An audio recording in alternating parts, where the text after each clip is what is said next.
Vaxtilə nələrimiz buğda, arpa, düyü xırdalamaq üçün əl daşlarından geniş istifadə edərdilər. Demək olar, hər evdə bu lazımlı alət vardı. Zaman keçdikcə məişətimizə daxil olan müasir avadanlıqlar onları sıxışdırsa da, günümüzdə hələ də bəzi evlərdə əl dəyirmanına rast gəlinir. Bu daşlar bəzi bölgələrdə kirkirə, cənub bölgəsində isə Talış dilində dastor, yəni əllə üydən mənasını verir. Əməkdaşlarımız əl dəyirmanından süjet hazırlayıblar, ünvanımız Lənkərandır.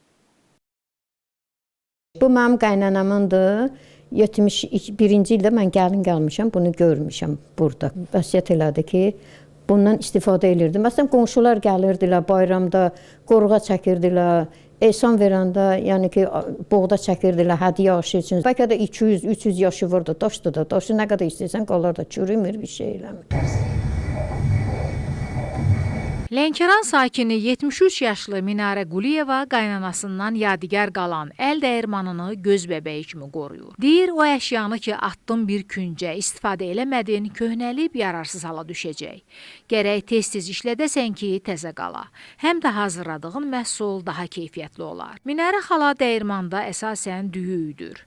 Əvvəlcə yaxşı qurudulan düyü xırdası bu kiçik əl dəyirmanına tökülür və üyüdülür. İlkin mərhələdə yarma halına salınır. Daha sonra isə narın hala düşür.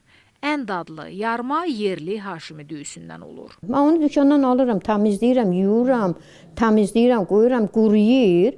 Quruyandan sonra mən bunu çəkirəm. Körpə uşaq anadan olanda uşaq üçün də gəlirlər, çəkirlər. Biz özümüz 11 dənə uşaq idik. O vaxt xörək var idi.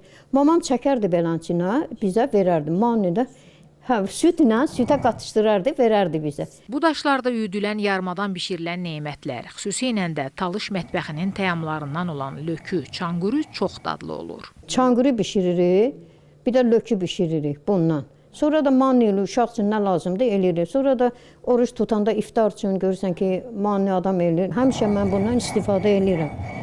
Bayram gələcək, qoruğa eləyəcəm, qoruğadan sonra bunda qoxut eləyəcəm. Hazırda müasir elektrikli avadanlıqlardan geniş istifadə olunsa da, Minarə xala əl dəyirmanını əvəzsiz hesab eləyir. Ona görə də qaynanasından yadigar qalan dəyirman daşlarının dilini nəvələrinə də öyrədir. Bunlar da mənim nəvələrimdir. Nəsildən nəsilə keçəcək də, bu da qalacaq. Tarixdir də bu, dəyirmandır. Minarə xala üyütdüyü düyüyə süd, yağ, sarı kök və duz əlavə eləyərək qarışdırır. Deyir ki, düyünü bir gün əvvəlcədən bu tərkibdə isladanda daha yumuşaq olur. Yüksək kalorili yeməklərdən olan lökü bölgədə ən sevilən delikateslərdən sayılır. Daha çox səhər saatlarında və şirin çayla yeyilir. 20 dəqiqə, 25 dəqiqə hazır olar. Vamda bişəndə yaxşı olur. Yeməyi də belə içsən şirin çayla, şirin çayla yemək ləzzət verir. Hamı hazırdır.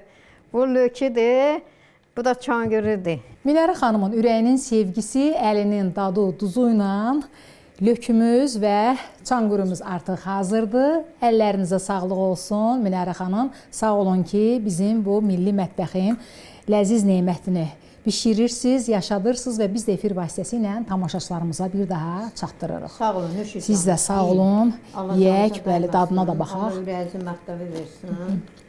İlbəyin həmişə gələsiniz. Çox ləzzətlidir. Mən də bişirim, siz də yiyin. Pərvanə Nəhmət qızı, Eldəniz Qurbanov, Lənkəran.